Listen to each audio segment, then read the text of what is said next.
Hello everyone, Ron here from LTL Tutoring Central, and I'm doing something a little bit different. This is a reaction. I usually do my reaction videos on my other channel. I'll put a link to that in the description below.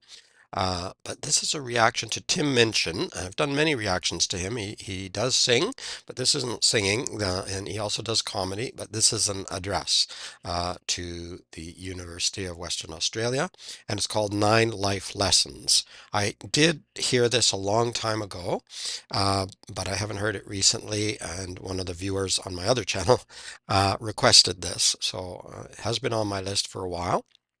And I thought, I think it actually suits the Tutoring Central channel, but I might put it on both. Well, I haven't decided yet, but I'm definitely going to put it on the Tutoring Central channel. If you haven't subscribed to my channel yet, here's your chance. Just hit that subscribe button. I know my voice sounds funny. I'm still getting over a virus, so I may be coughing. I'll try to mute before I do that, unless it sneaks up on me, but we'll do our best here. Uh, so you can subscribe, check in the description. There's a way to donate to the channel if you want to help a little bit more. Obviously, liking videos and commenting and all of those things help. Also in the description will be a link to Tim Minchin's channel, so you can go and like and subscribe and support the artist, and also a link to the original video. So if you want to watch it there instead of watching it with my face, you can do that too. All right, let's have a listen. Ladies and gentlemen, please welcome Mr. Tim Minchin.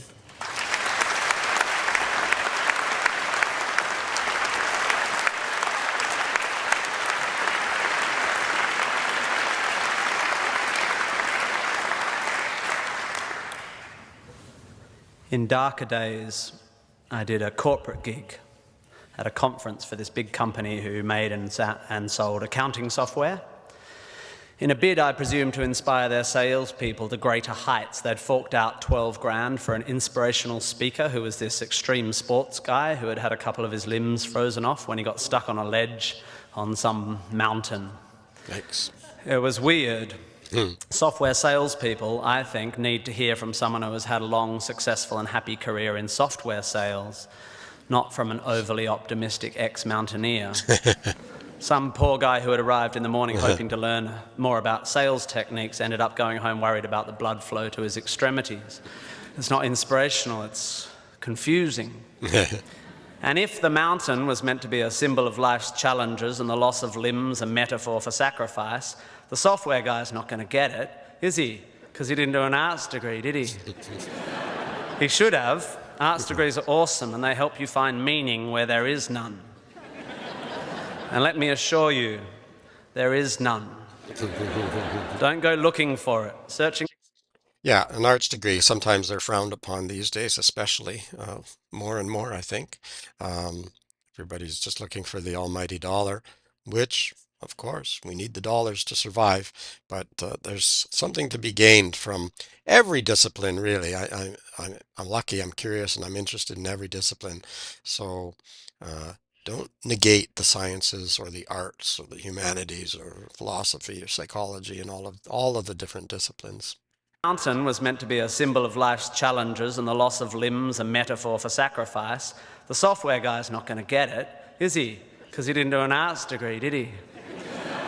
He should have. Arts degrees are awesome and they help you find meaning where there is none. And let me assure you, there is none. Don't go looking for it. Searching for meaning is like searching for a rhyme scheme in a cookbook. You won't find it and it'll bugger up your souffle. If you didn't like that metaphor, you won't like the rest of it. Point being, I'm not an inspirational speaker. I've never lost a limb on a mountainside, metaphorically or otherwise, and I'm certainly not here to give career advice because, well, I've never really had what most would consider a job. However, I have had large groups of people listening to what I say for quite a few years now, and it's given me an inflated sense of self-importance. So I will now, at the ripe old age of 37.9, bestow upon you 9 life lessons. To echo, of course, the 9 lessons of carols of the traditional Christmas service, which is also pretty obscure. You might find some of this stuff inspiring, you'll definitely find some of it boring, and you'll definitely forget all of it within a week. And be warned, there will be lots of hokey similes and obscure aphorisms which start well but end up making no sense. So listen up or you'll get lost. like a blind man clapping in a pharmacy trying to echolocate the contact lens fluid. There's your simile for you. Looking for my old poetry teacher. Here we go. Ready? 1, you don't have to have a dream. Americans on talent shows always talk about their dreams. Fine, if you have something you've always wanted to do, dreamed of, like in your heart, go for it. After all, it's something to do with your time, chasing a dream. And if it's a big enough one, it'll take you most of your life to achieve, so by the time you get to it and are staring into the abyss of the meaninglessness of your achievement, you'll be almost dead, so it won't matter. I never really had one of these dreams, and so I advocate passionate dedication to the pursuit of short-term goals. Be micro-ambitious. Put your head down and work with pride on whatever is in front of you. You never know where you might end up. Just be aware the next worthy pursuit will probably appear in your periphery, which is why you should be careful of long-term dreams. If you focus too far in front of you, you won't see the shiny thing out the corner of your eye. Yeah, I think that makes some sense. Obviously, it's okay to have dreams. It's okay to have the large goals, but then you should have those smaller goals, those mini goals as well. And you learn and you make different decisions as you progress. It's not something that's you know, completed in your head already. So I think he's talking about the big dream, and sometimes people are just so focused that they never see what's on the periphery, and there might be some very good things there, and that changing directions or shifting that's okay. Good. Advice, metaphor. Look at me go. 2, don't seek happiness. Happiness is like an orgasm. If you think about it too much, it goes away.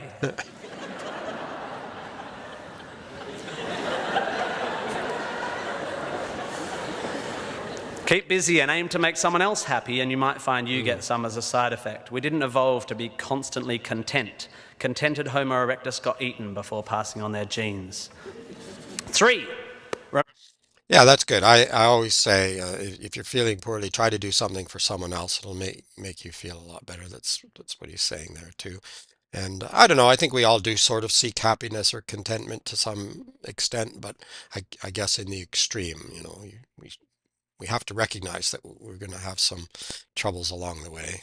But it's all luck. You are lucky to be here. You are incalculably lucky to be born, and incredibly lucky to be brought up by a nice family that helped you get educated and encouraged you to go to uni. Or if you were born into a horrible family, that's unlucky and you have my sympathy, but you are still lucky. Lucky that you happen to be made of the sort of DNA that went on to make the sort of brain which, when placed in a horrible childhood environment, would make decisions that meant you ended up eventually graduating uni. Well done you for dragging yourself up by your shoelaces, but you were lucky. You didn't create the bit of you that dragged you up. They're not even your shoelaces. I suppose I worked hard to achieve whatever dubious achievements I've achieved, but I didn't make the bit of me that works hard. And any more than I made the bit of me that ate too many burgers instead of attending lectures when I was here at UWA. Understanding that you can't truly take credit for your successes, nor truly blame others for their failures, will humble you and make you more compassionate. Empathy is intuitive, but is also something you can work on intellectually. 4, exercise. I'm sorry, you pasty, pale, smoking philosophy grads, arching your eyebrows into a Cartesian curve as you watch the human movement mob winding their way through the miniature traffic cones of their existence. You are wrong and they are right. Well, you're half right. You think, therefore you are, but also you jog, therefore you sleep, therefore you're not overwhelmed by existential angst. You can't be can't, and you don't want to be. Play a sport, do yoga, pump iron, run, whatever, but take care of your body. You're going to need it. Most of you mob are going to live to nearly 100. And even the poorest of you will achieve a level of wealth that most humans throughout history could not have dreamed of. And this long, luxurious life ahead of you is going to make you depressed. But don't despair. There is an inverse correlation between depression and exercise. Do it. Run, my beautiful intellectuals, run. Yeah, exercise very important. I've made videos about this for learning on the tutoring channel. We have videos about exercise, about taking care of your body, because your mind, your brain is your body. We sometimes think they're separate things, but it actually is the same animal. And so yeah, definitely getting exercise is important. 5, be hard on your opinions. A famous bon mot asserts that opinions are like arseholes, and that everyone has one. There is great wisdom in this, but I would add that opinions differ significantly from arseholes and that yours should be constantly and thoroughly examined.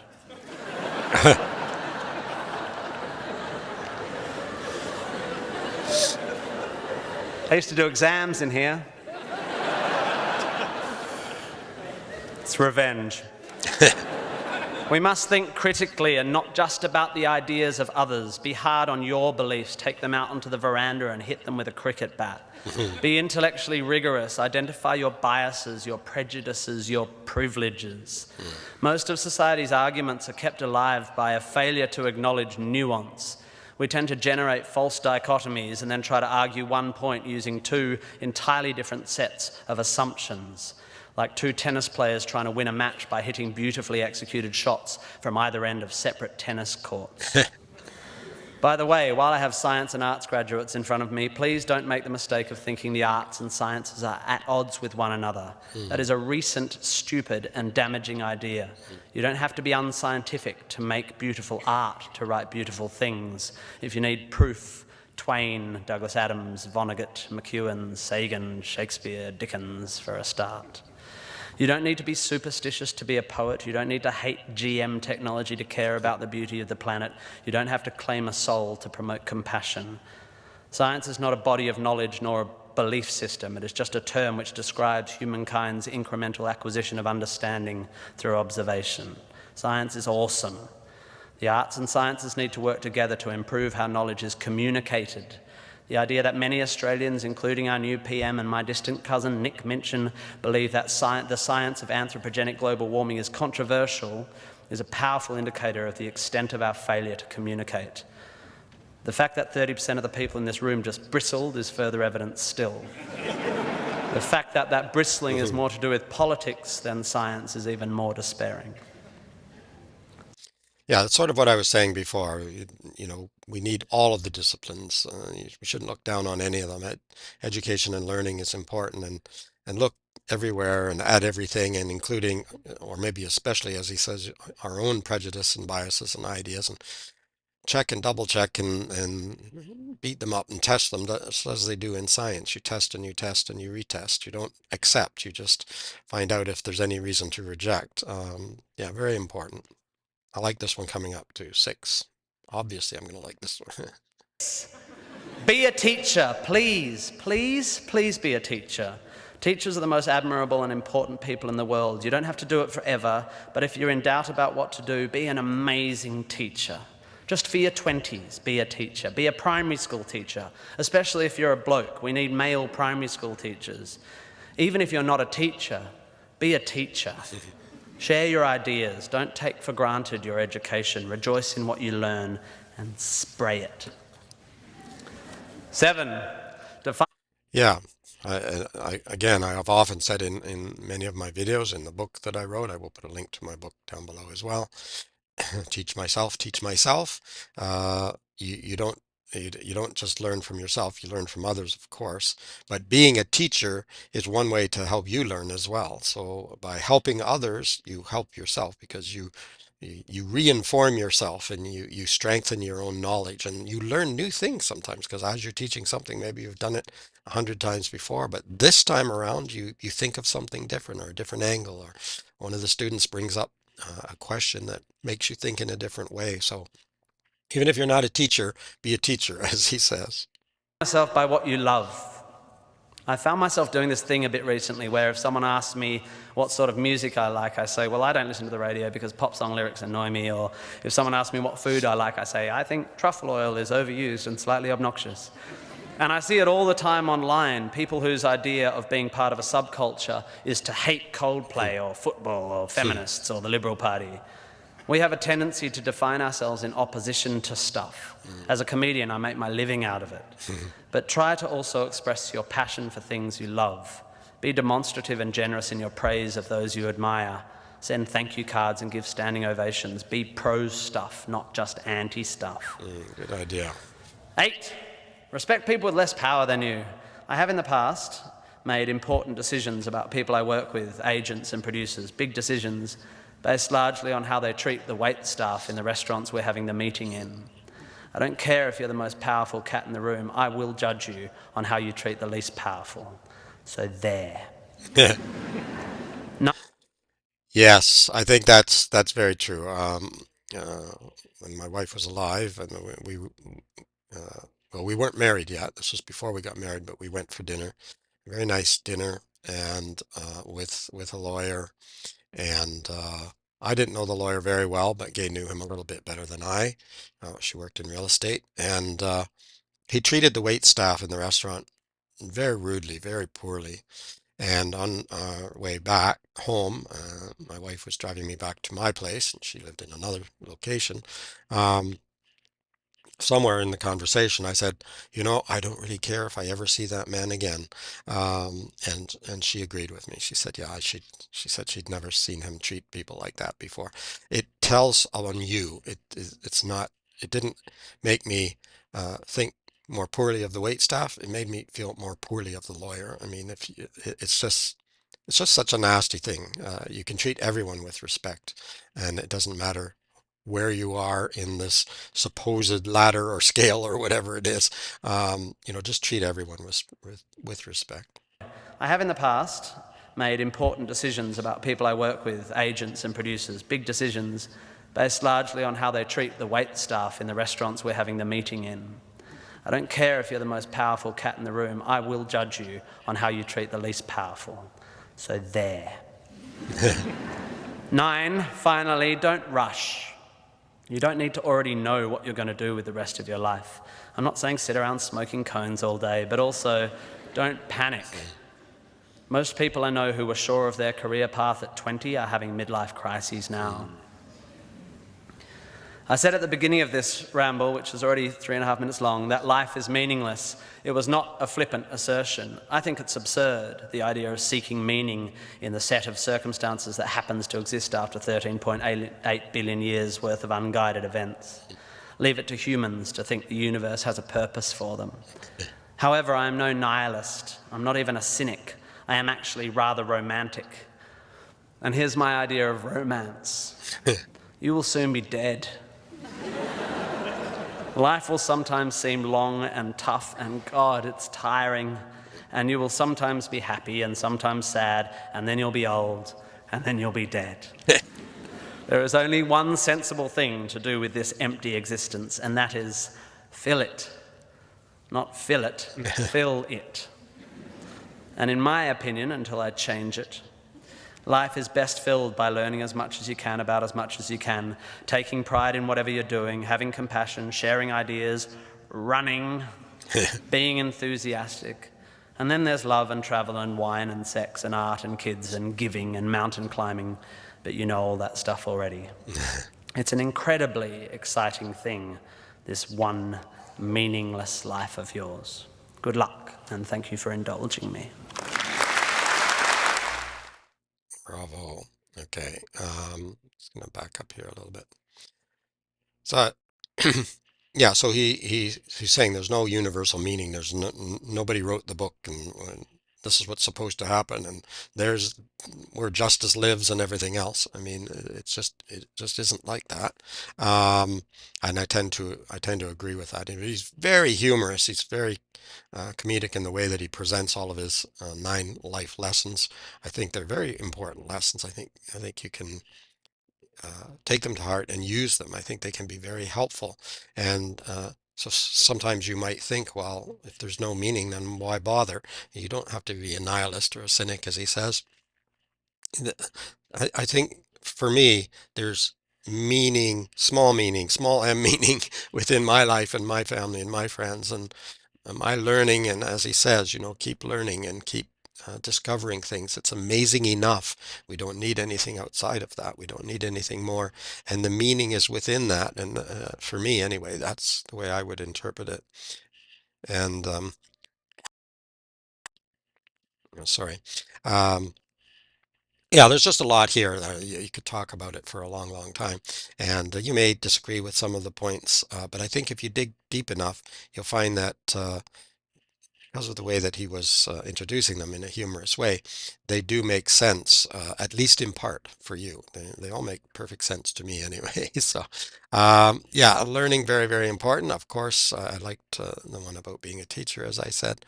But let me know uh, maybe what you think of the whole video, what you think of some of the lessons, which lessons are maybe the most important for you, what you extract from it, what you can get out of this.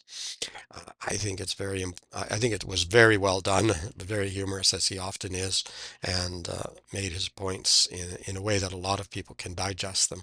But I think sometimes you need to listen more than once to get all the nuances of what he was saying and to understand it.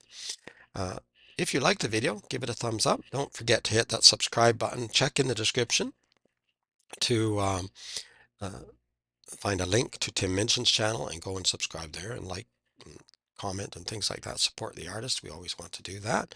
And there'll be other links down there too, like I say, to my book and the other channel, etc.